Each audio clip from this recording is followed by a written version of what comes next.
Fight over the future of health care in Indiana is being waged right now. Governor Pence and Republican leadership will not take part in the Medicaid expansion.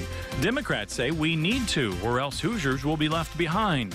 Today, we're sitting down with the Indiana Hospital Association to get their take on what steps we need to take next. Plus, we're talking with our insiders covering a very busy week at the State House. It's all coming up on this edition of Indianapolis This Week. From RTV6, Indianapolis This Week. The battle over the Affordable Health Care Act has made its way to the Indiana State House. Governor Mike Pence and legislative Republicans insist that expanding the Medicaid program, as the new law encourages states to do, would be a bad deal for taxpayers. But Democrats say it would benefit the state financially, in addition to helping more Hoosiers who can't afford their medical care. RTV6 reporter Norma Cox has more on the health care war that is raging on. Governor Pence says Indiana wants no part of the Medicaid expansion because it would cost taxpayers here too much money, more than $2 billion over the next 7 years, even with Washington picking up the bulk of the cost. Senate Leader David Long says the expansion would push the state into a tax increase. Even taking the tobacco money and including that into an expansion Medicaid, we'd still be about $1.5 billion in the hole by 2020. There's no other way to get that money but a tax increase. Republicans also charge that Medicaid is a flawed program, rife with inefficiency, delays, and bureaucracy. But Democrats, who tried unsuccessfully yesterday to get the Senate to go on record in favor of the expansion, feel exactly the opposite. I can tell you a lot of the constituents in my district that receive Medicaid assistance are very grateful, and it works very well for them. So let's continue to expand what we already use, bring in those additional folks, and build out that program to meet our needs. Pence says any expansion here would have to be based on the state's Healthy Indiana plan, HIP, which serves low-income Hoosiers but requires user participation, such as copays, which Medicaid doesn't. And greatly expanding the number of HIP recipients would require federal funding for HIP, which Washington has refused to do. Democrats say HIP is a good program but couldn't handle the size of the Medicaid expansion. There are some good components to HIP, but right now it certainly isn't significant enough. We have a huge waiting list. All right, joining us now is Douglas Leonard, the president and CEO of the Indiana Hospital Association. For nearly 30 years, Mr. Leonard was the president of the Columbus Regional Hospital. He's a graduate of Indiana University School of Medicine. Mr. Leonard, thanks for joining us. We appreciate it. Thank you for having me. First of all, Indiana Hospital Association, you obviously represent hospitals. Anybody else that you stand up for? No, we're purely a hospital trade association, so we represent about 170 or so hospitals in the state. All around the state? All around the state. When it comes to the Affordable Health Care Act, HIP, where does IHA stand as far as your support? Sure. Well, we clearly endorse expansion of the Medicaid to 406,000 Hoosiers that are currently uninsured. And we were surprised, as I think many were, that the Supreme Court in their decision made this population or this Medicaid expansion effectively optional for the states. We thought it would be automatic when the law was passed to cover 32 million people. This Medicaid population was part of that 32 million people. So we've been endorsing the state accepting the coverage. We also understand the state taking a cautious approach to it and really looking at the impact, because it is a great number of people, and the state is right to have caution over the future of Medicaid anyway, because it's a big burden on the state. So they want certain things that are inherent in HIP, some of the characteristics of HIP that have caused the patients under HIP to be more prudent about their use of health care, to have participation in the cost of health care, et cetera. And so we endorse that. We endorsed HIP when it was created. And we also endorsed them looking for ways to get this new population paid for in a responsible way. Currently, if you're on Medicaid, you don't have to pay into that, but at HIP, you do have, there is a copay. Right. There's a copay, and there's a what they call a power account, where you have to put some money into it up front, and that works like a health savings account. So some of those characteristics are not at all something the federal government has accepted in the past, but it's our understanding that CMS, the Center for Medicaid and Medicare Services are trying to be more flexible than they ever have been around the country with states to try to find a way that the state will find this new Medicaid population or this expansion of coverage acceptable. So are you saying that you believe there's some sort of marriage that will happen between Medicaid and HIP? I mean, in some sort of fashion, is that the only way this is going to happen, in your opinion? We're certainly hoping so. The state really wants flexibility, and while they've stated that they need to have HIP, I think our understanding is they're talking about the elements of HIP that create the advantages that they've come to recognize that work well. So it may or may not have to be exactly word for word the way HIP works today, but they want the CMS to give them the latitude and the flexibility, and I think the latitude and flexibility also on traditional Medicaid, so that they have some control over the design of that too, because that's really a big financial burden for the state, and growing without any limits on it is something the state's very concerned about. So I think the legislators are taking a cautious and responsible approach to this. I believe a study your association did said that with the expansion of Medicaid, it might cost $500 million for the state, but it might produce $3 billion more in expansion, or... Right. Even more than that, we commissioned a study by the University of Nebraska Center for Health Policy, and what we tried to do, there have been many studies done and numbers being thrown around. They don't all line up with one another, but our intention was to have a study that would really look at the full equation, not just the cost of the expansion, but also the money it would bring into the state. And just on the health care payments alone from the federal government, it would be over $10 billion back to the state. So that's federal money that would come into us. And if conversely, if we don't do the expansion of coverage, that money will not come into the state. And then if you take that a step further, it also creates economic activity. And in many communities in the state, the hospital is the largest employer and is the economic engine. So if you have this new population that is insured and they can come to the hospital for the pent-up care that they might not have had, it creates healthcare jobs, which are usually higher than average earning in the community, and then that creates other economic activity that you can use the normal sort of economic development multipliers, and so it could potentially cause 30,000 new jobs in the state and quite a bit of economic activity. So when you look at the whole picture, we think it's very positive, and that's just taking the fiscal look at it. I think we can't forget that at the core of this, it's the human story. You know, I was a hospital CEO for a long time, and I certainly know how painful it is to see those uninsured patients come into the hospital and be dismissed back into the community with very complex conditions for which they just can't afford the resources they need, the medicine, transportation, follow-up care for the doctors. So there's a real human story at the basis of this. And also, more patients that are covered by insurance. Does that ultimately improve your bottom line of all hospitals? Are some hospitals going to suffer? Well, yes. I think that's absolutely the case. Without this, there are... let me explain what happens now. There's a phenomenon... If you can do it in 30 seconds or less. Oh, sure. It's always been referred to as cost shifting, where if a patient comes in with no insurance, we care for them, we're legally bound to, but the loss on that patient is shifted to other paying patients.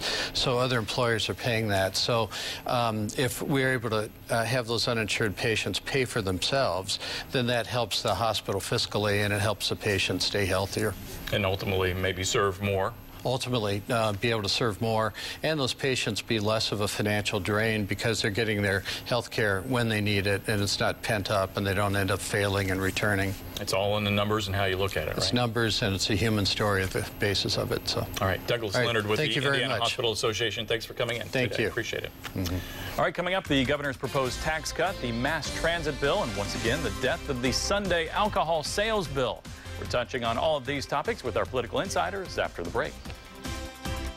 Joining us now are two of our political insiders, Kip Tu and Abdul Hakim Shabazz. Gentlemen, thanks again for being here. Always good to have you. Good to be here. All right, big budget battle brewing down at the Capitol, with the House not including the governor's proposed tax cut in their budget bill. The governor's not happy about it. He's not happy. It was not a surprise announcement. I think the leaders in the House and the Senate have been forecasting that they were going to do this for a while, but the governor's reaction was a little surprising to me. He said he's extremely disappointed, and I'm not surprised he's disappointed. I'm surprised he said it in the way that he did.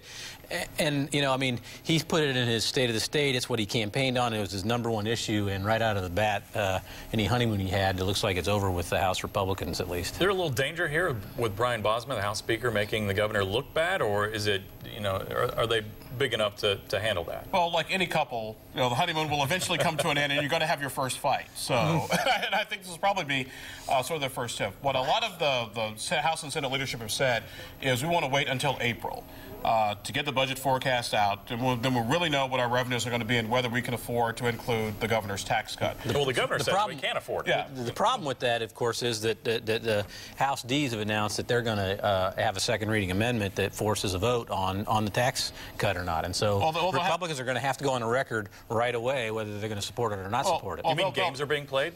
Well, I know, shocked. Next time you tell me there's gambling going on here, you're winning, sir. I mean, no, I mean, you know, is a little bit of political theater? Obviously. I mean, when Mitch Daniels first came into office 8 years ago, one of the things he asked for was a 1% increase in income tax. Speaker Brian Bosma said, no, Governor, we don't think so. And you know, the universe went on and people got along. Like I said, the real chess is going to be what happens in April when we get our revenue forecast. The governor is out right now, well, not right now, but out making the public case for his tax cut. These people are privately making it, and that's the way to go. I mean, you know, is this, you know, a big budget brouhaha coming? We'll see. Yeah, but you don't think so? Well, I don't think it looks good for the governor. Obviously, it's a thing, as I said before, it's a thing he campaigned on. It was in his State of the State address, and the House Republican leadership saying no. Right And now. Democrats are just laughing. Well, Democrats are saying, hey, you know, let's see how many Republicans are actually for what the governor wants. And there'll probably be a few Democratic votes for the tax cut. Oh, yeah. There are at least several who plan to run for higher office, so.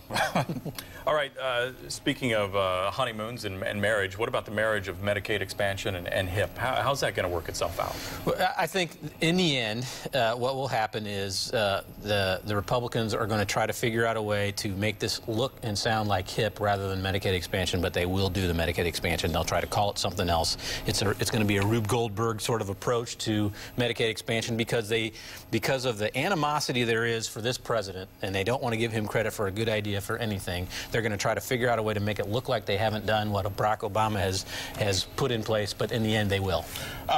Well, something happened probably, but here's the thing, and here's what you got to understand. Something happened probably. But here's, actually, I think it depends more on the Department of Health and Human Services, and will they go along with the state of Indiana? Because what the governor has always said, what his position has been, is that he opposes the Medicaid expansion as is under the Barack Obama plan, where anybody and everybody just show up at the door, no personal accountability, no personal responsibility, no skin in the game. By modeling any Medicaid expansion after the Healthy Indiana plan, you know, people just don't run to the doctor every 5 seconds. They have to do a copay, and they got to have some skin in the game. Because just like Doug Leonard said, if Kip goes to the doctor, does have insurance, then everybody else has to foot the bill. Yeah, exactly. At the very least, Kip should have some skin in the game to help promote him to take care of himself. Couldn't agree with it more, which is the whole argument we had about the mandate. So now Republicans are on record by saying, we want skin in the game. Part of the whole Health Care Act was, yeah, there should be an individual mandate. People have to buy insurance if they can do it. And so you all took it to the United States Supreme Court saying this is government takeover of health care, and all we're saying is, no, we don't want uninsured being able to get away for not paying for their health care because it gets spread around. That's what you're now arguing with HIP. It's a funny thing. No, actually, I was always consistent on individual mandate. I never had a problem with that. Yeah. It went to the United States Supreme Court. Your party said they didn't like it. Mass transit. Yes. Made it out of committee. Big push behind this to get it approved. Where do you see this? I mean, was making it out of committee a big surprise? Well, I think the vote was a surprise. It was a 20-2 vote, which only 2 Republicans opposed it, and even they, I think, had good words to say about it. We're talking about amendment to make the bill potentially better in their view. So this thing has some momentum. I think that the chances of it getting out of the House are better than they were at the beginning of session. The Senate has a little bit more skepticism about it, but I'm hearing good things coming out of the Senate. So this bill has got more legs than some people would have given it credit for. But as a private person, are you going to have skin in the game for health care? You'd have more skin to give for a mass transit? I would argue yes, and here's why. Here's why the mass transit argument works a little bit better. One of the things, I'll give credit to the folks at Ball State University who did the study, looking at sort of the non-tangible necessarily benefits of mass transit. There's no mass transit system in this country that pays for itself. I mean, maybe like 4 that cover their operational expenses. But when you look at sort of the after benefits, people who can go to work, who are no longer on government assistance, we don't have to build roads anymore and expand the roads. Grandma can get to the doctor so she can get, you know, proper medical treatment. What you save in those costs over time more than offset the immediate cost of mass transit. The hard sell for mass transit is going to be those folks in sort of in the donut counties but live in those rural areas. People sort of on the other side of 267, the other side of 39, maybe I think it's like Route 9 in Hancock County, who don't live near sort of that urban core near Indianapolis. Those folks are the hard sell, which is why some of the amendments you saw would have allowed those folks who live in those townships and those rural parts of Hamilton, Hendricks County, that they could sort of opt out of the mass transit system. Or opt in later. So I think that the proponents of this have done a magnificent job of bringing it to the spot they are. In the last few seconds, we have Sunday alcohol sales bill not even coming up for a vote or a hearing. More ridiculousness or the right thing to do again? Well, since this is Sunday, if you need some alcohol today, you can certainly go to a local brewmaster and get a carry out. So, but look, there were economic arguments for and economic arguments against, and once again, the folks who stood to lose the most won this thing. So the protectionism won the day, but.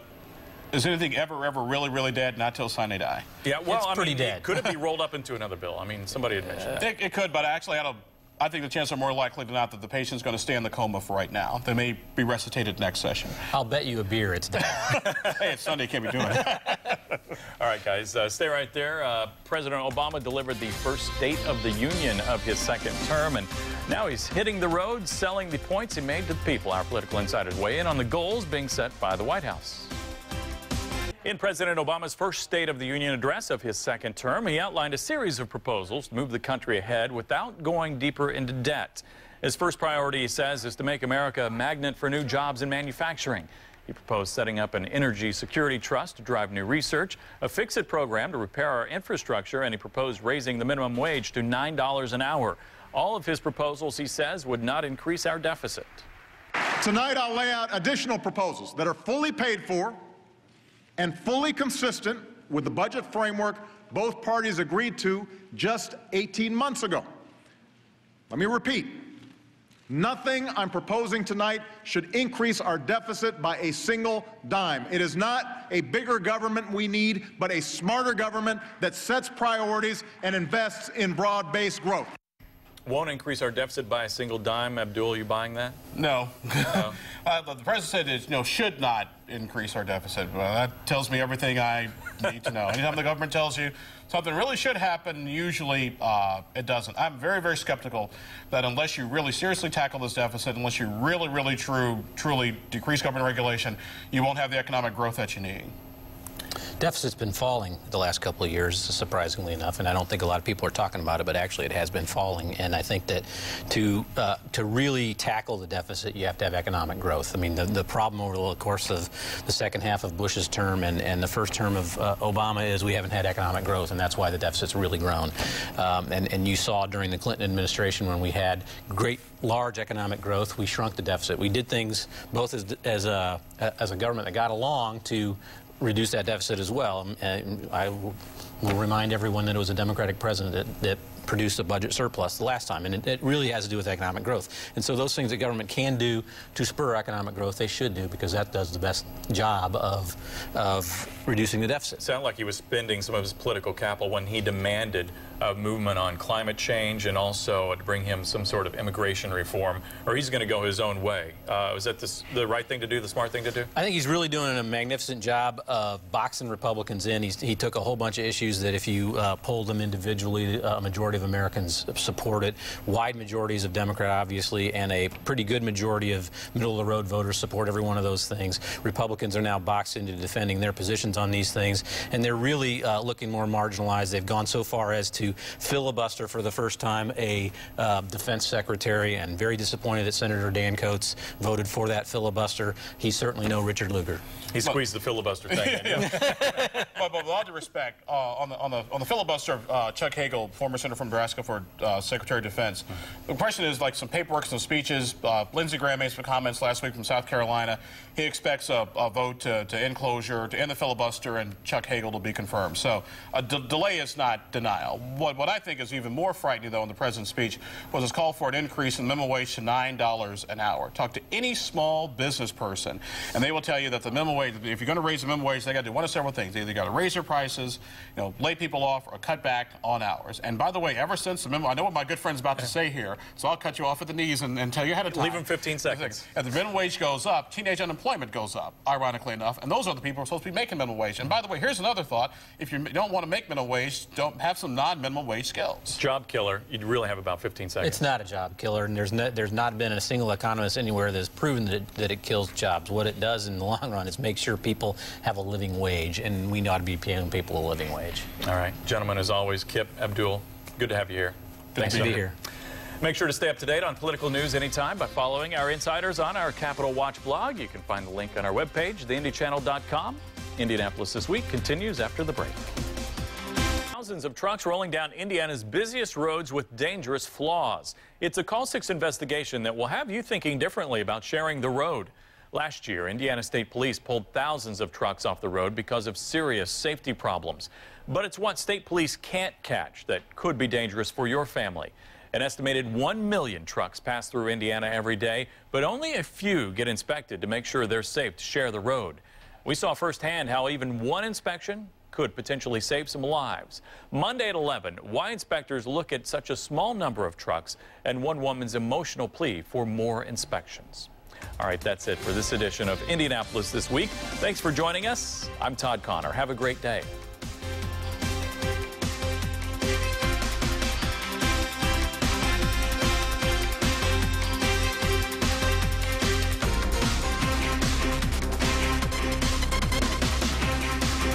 Thank you for choosing RTV6 News. Honored to be chosen as Indiana's best newscast by the Indiana Broadcasters Association.